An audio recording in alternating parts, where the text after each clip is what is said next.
How do you rate yourself on a scale of 1 to 10 in terms of your physical appearance, in terms of your health? Do you take care of yourself? Are you allowing yourself to get overweight and out of shape? Are you conscious of your health?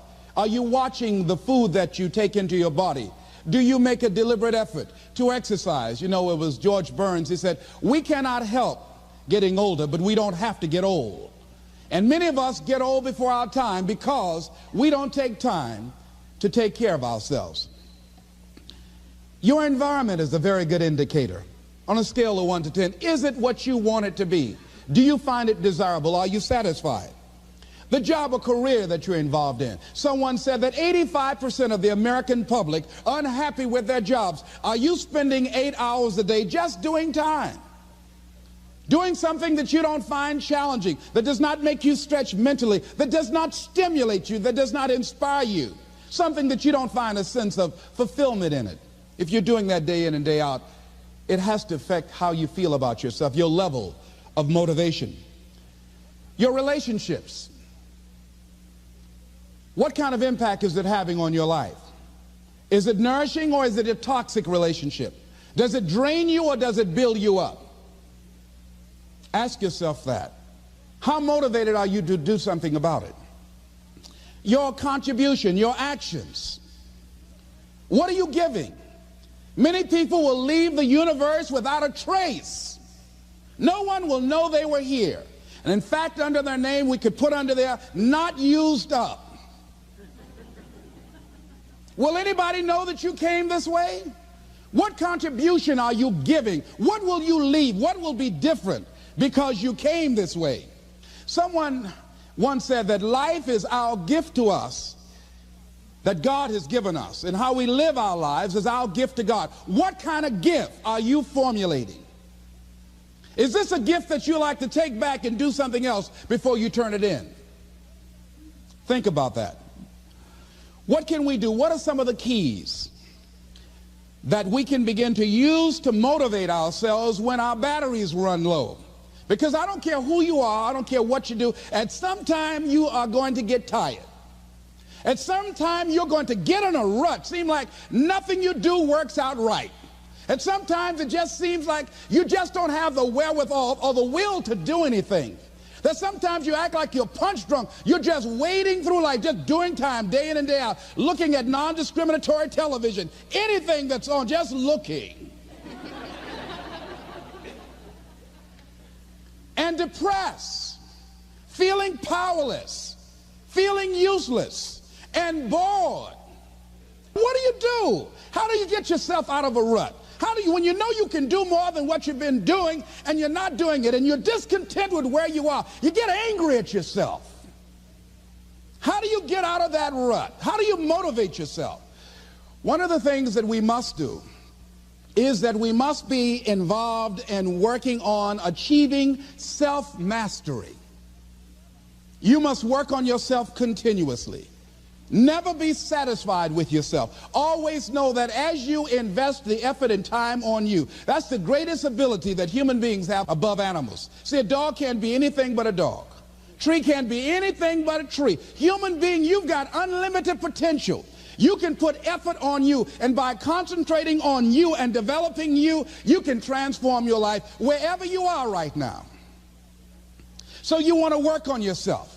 You want to read books that inspire you and motivate you. You want to listen to tapes over and over and over again. And I suggest that you listen to tapes when you first get up in the morning. You want to control the spirit of your day. When you first wake up in the morning, your mind is operating at 10.5 wave cycles per second. That's when the subconscious mind is most impressionable. Whatever you hear in the first 20 minutes when you wake up, that will affect the spirit of your day. When you listen to tapes, listen with relaxed belief. Believing that this can happen for you. And by listening to them, listen to them over and over and over again, and you will get a breakthrough. You can listen to the same tape for months, and all of a sudden you hear something you never heard before. It'll have a special meaning for you. Or read the same book over again, and you find some special insight. You said, I can't believe I didn't see that the first time. So you want to be involved in developing yourself. Most people won't do that. Most people won't take that kind of effort and invest that kind of energy in themselves because they will fall prey to that conversation within. Oh, don't do that. You don't have time. You're too busy. You're too caught up in the rat race. Most people won't do that. Well, they won't take time to go to lectures. They won't take time to go to seminars. They won't take time to go to classes to improve themselves. And as you continue to work on yourself, you will begin to expand your vision of yourself. You'll begin to work towards self-mastery.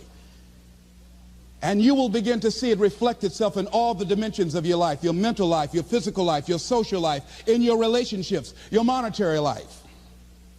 So concentrate on developing yourself. Because if you don't, I guarantee you that you will make a settlement. And most people have. And most of us already have. What kind of settlement have you made with your life? You know, when we make settlements, out of court settlements, you've heard them. That means that you decided to take something less than what you originally wanted to get had you gone into court. And the reason that you settled outside of court is because you didn't believe that you can get it.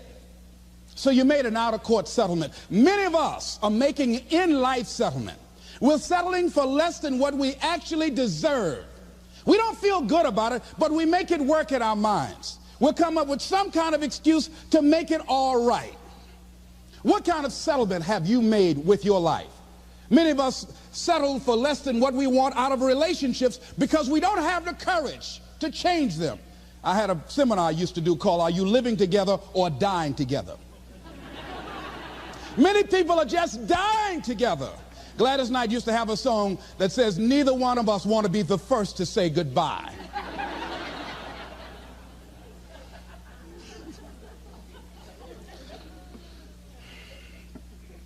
The next thing is, in order to begin to find some keys to self-motivation to drive yourself, in addition to working on yourself, and as you work on yourself, you feel good about yourself, and as you feel better about yourself, you treat yourself differently. Develop a health plan.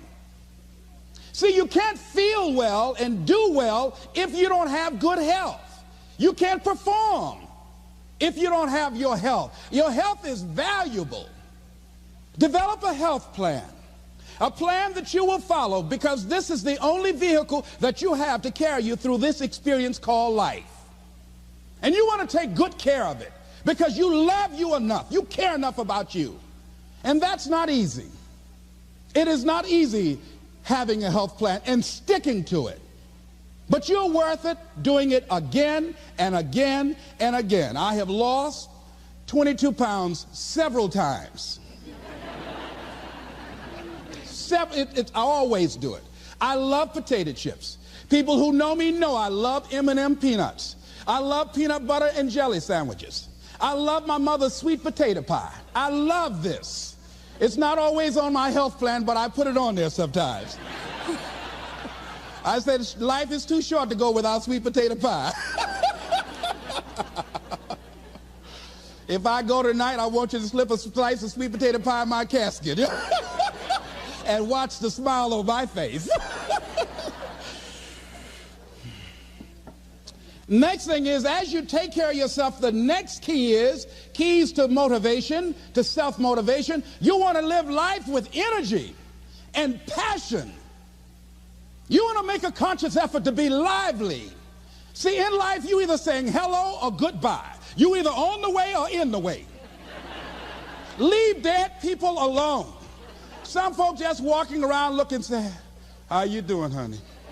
Stay away from these people. Just go away from them. It affects you.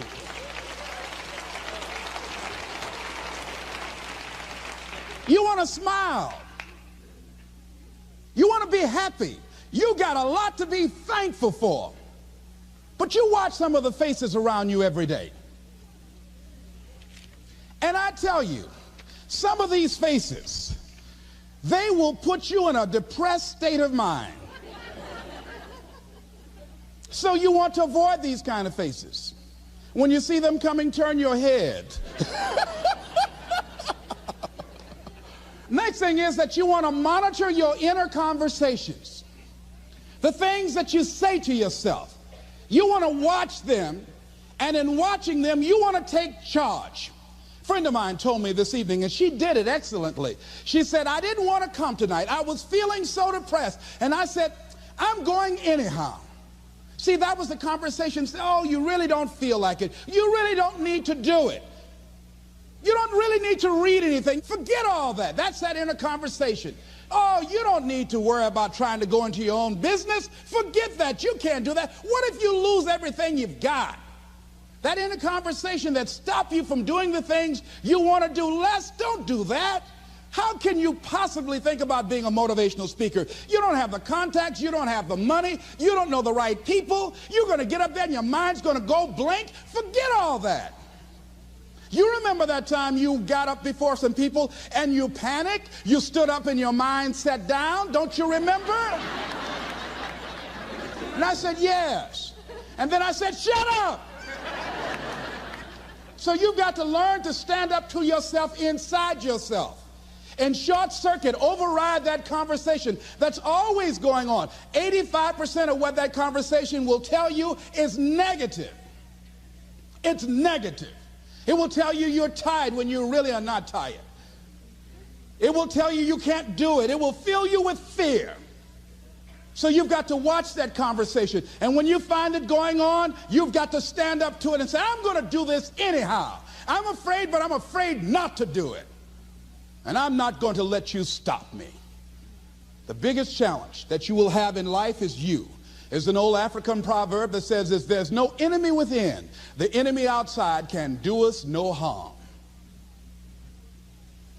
The next thing that is a key to self-motivation is that you've got to ask yourself, what do I want out of life? What do you want out of life? What do you want out of a job? What do you want out of a career? What do you want out of a relationship? What do you want? What gives you your life? How will you know when you got it? What will make you happy?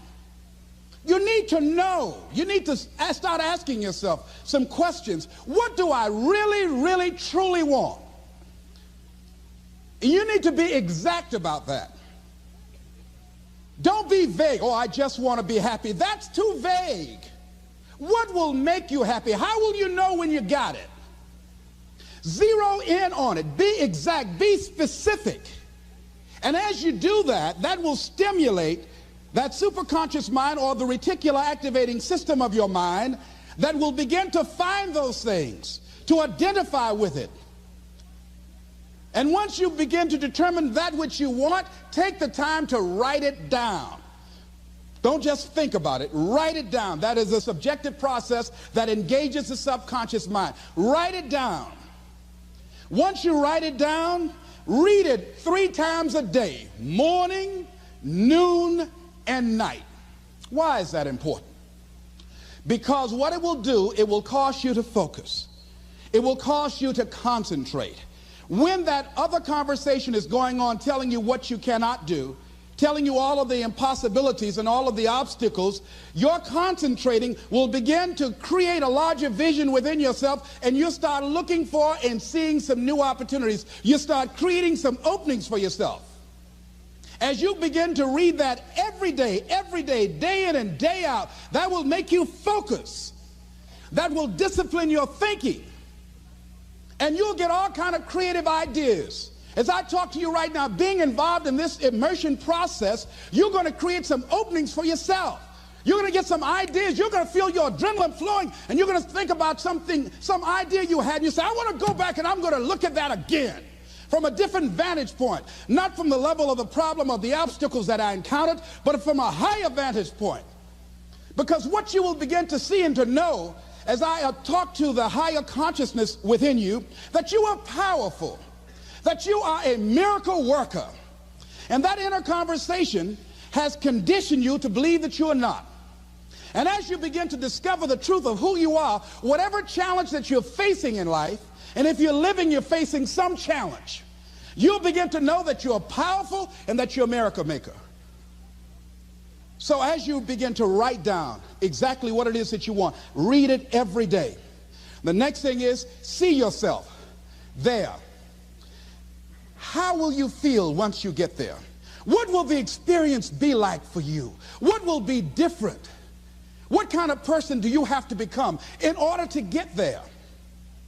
Visualize yourself there, living the experience. I remember when I ran for state representative in Columbus, Ohio, and I had a lot of people telling me, and you got to watch not only the conversation within, but the conversation without, telling me, Les, you can't possibly win. You can't do that.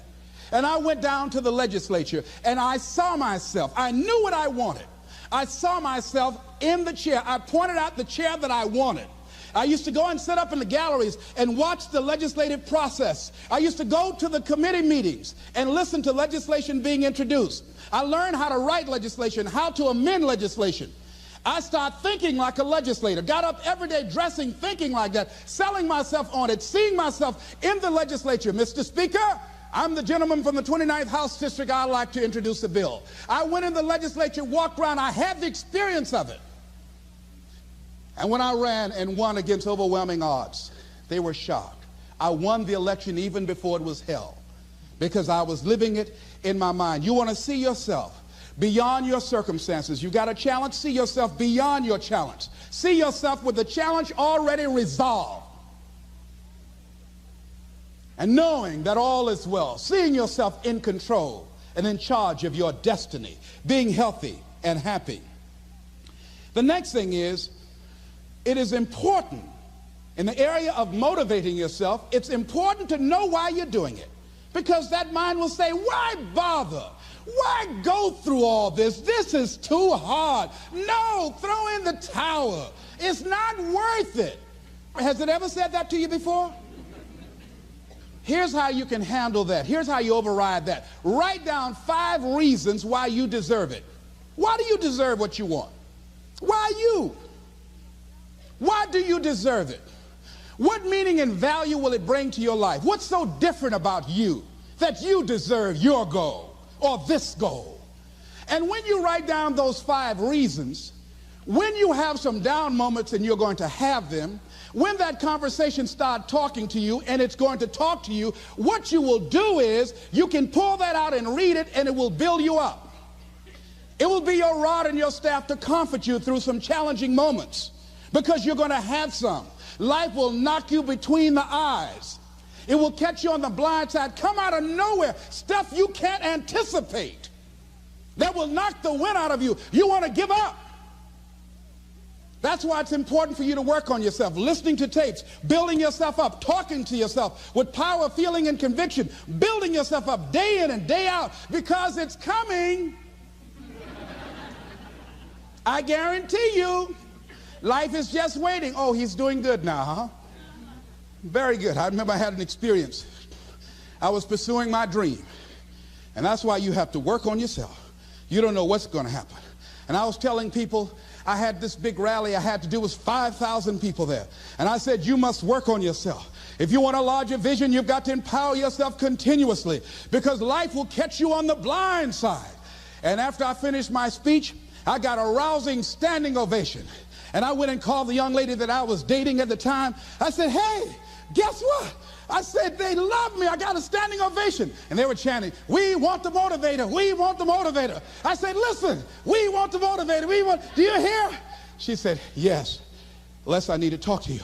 I said, well, wait a minute. You're talking about tough. I was getting off, and I'll be home soon. Les, I heard a voice in the background. Hurry up and tell him. Who's that? Les, you've been gone a lot, and there's somebody else. What? And they came in. Les, come on, Mr. Motivator. They want you back out there. Wait a minute, hold a minute. What'd you say? I'm sorry, there's someone else. And I heard the voice say, hang the phone up. Clump. I say, wait a minute. I say, hey, Motivator, come on. They want you. Can't you hear them cheering? I say, okay. I say, when you working on a larger vision, I say, you got to really work on yourself, because life will catch you on the blind side.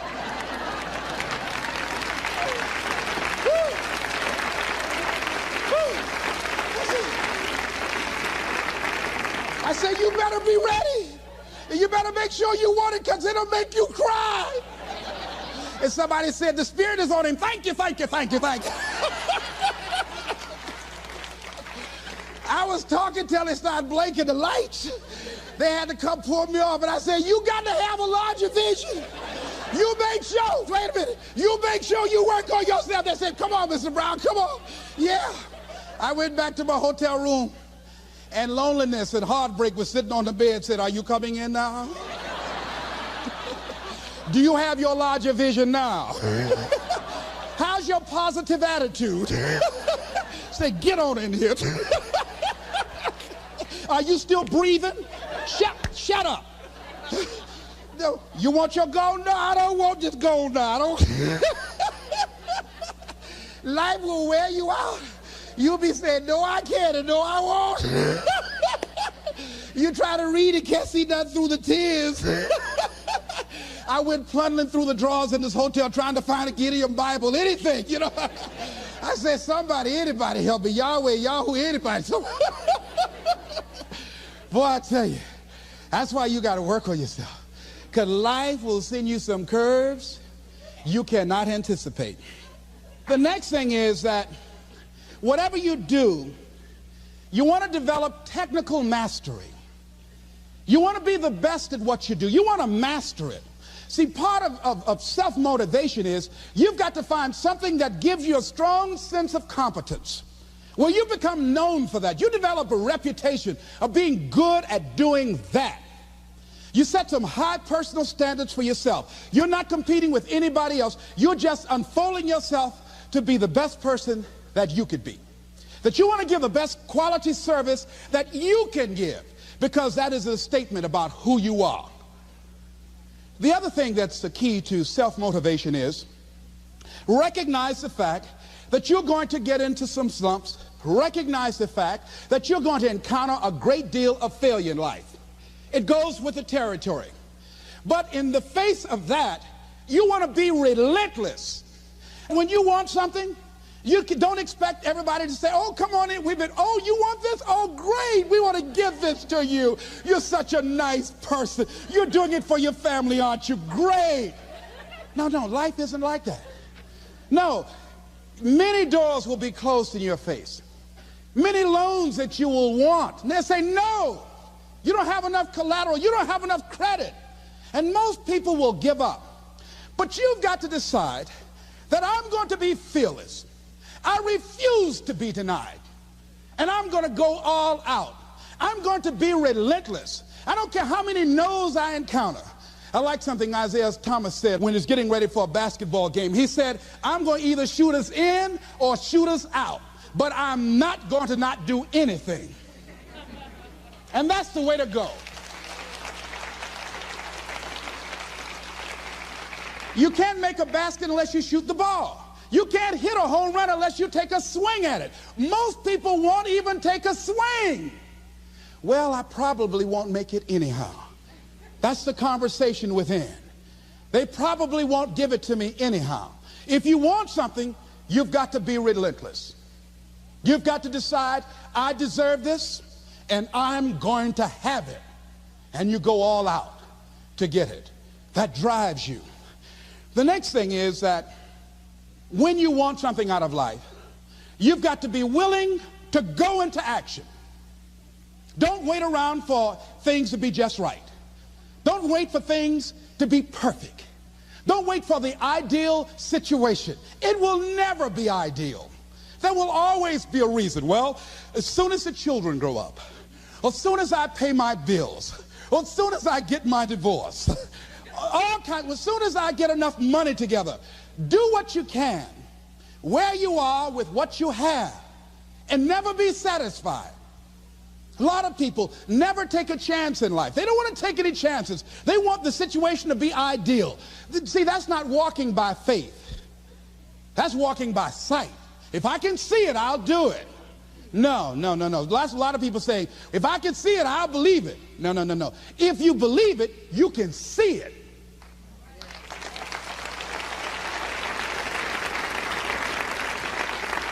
And don't be disturbed because no one else can see it. That's not unusual. That is ordinary. But because you want some different kind of results in your life, you've got to be willing to be unreasonable. If you want unreasonable results in your life, you've got to be willing to be unreasonable. Part of being unreasonable, you don't judge according to appearances. Part of being unreasonable, you can see it because you believe it. That's part of being unreasonable. Part of being unreasonable, you're like Paul, who said, you must have the faith to call forth those things that be not as though they were. That's part of being unreasonable. Most people won't do that. Most people say, call me when you get it together. Then I'll support you. The other thing is that one of the keys to self-motivation that empowers you is that you want to find a cause larger than yourself. Find something that you can contribute to. Find something that you can make a difference because you can. Part of what feeds your larger vision, part of what gives you a reason for being, part of what gives you your life is being able to give something back. Say, I can't afford to give anything. You can't afford not to give. Give your time. Give your talent. If it's nothing, just to go over there and lick envelopes. I don't know exactly what I'm going to do, but I'm going over there. It's part of my tithing in the universe. Once you develop that special sense of mission, and that's what you develop when you're part of a larger cause than yourself, it drives you. You don't need an alarm clock to get up in the morning. You have special power. You'll go places and folk will like to be around you. They will know there's something different about you. When you go in, they'll say, hey, that's somebody important. I want to know who you are. I just want to be near you. That energy that you have, that consciousness that you will embody will affect everybody around you.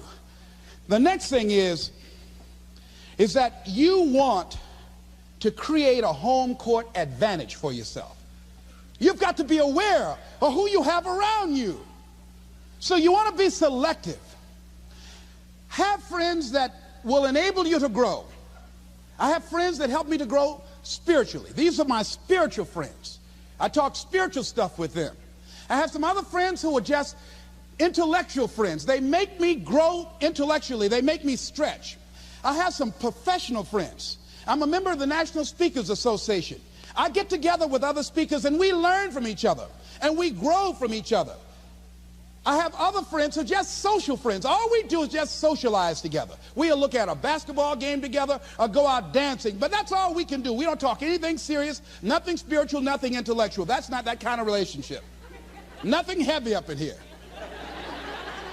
Have other friends, we walk together. That's all we can do, walk together. Talk about we're going to lose weight one day by and by for good, all right? That's all we do. Nothing else. So, according to the relationships that you develop, we grow from people and projects. And the relationships that you develop can enhance and can enrich your life, or they can drain you. I know many talented people who had a great deal of potential, but because they didn't surround themselves with other people that will inspire them to transcend themselves, they never realize their greatness, and they will end up going to their grave with all their good stuff still in them. So you want to look at your relationships, the people that you're involved with, the people that you communicate with most often, and you want to ask yourself the question, what am I becoming because of this relationship? Does it inspire me? Am I motivated? Am I encouraged?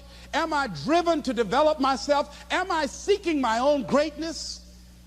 What kind of person am I becoming because of this relationship? Am I becoming more cynical and negative about life? Ask yourself that. The next thing is, you've got to say yes to your life. You've got to say yes. Yes to my dreams. Yes to me. Yes, I can make it. Yes, I can. Doesn't matter how many failures I've made. Doesn't matter how many mistakes I've endured. Doesn't matter about my defeats. Doesn't matter about what I've done. Yes, yes. I don't care about the fact I'm in a hole now. Doesn't matter about where I am. Yes. The last chapter to my life has not been written yet. If you judge me now, you'll judge me prematurely. I haven't exposed all my stuff yet. I'm still in the process of transforming my life. I'm still in the process of becoming. Yes. I had somebody in my life at one time told me, you'll never make it. And I said, I'll show you. And what energized me, what motivated me was something that Frank Sinatra said. He said, the best revenge is massive success.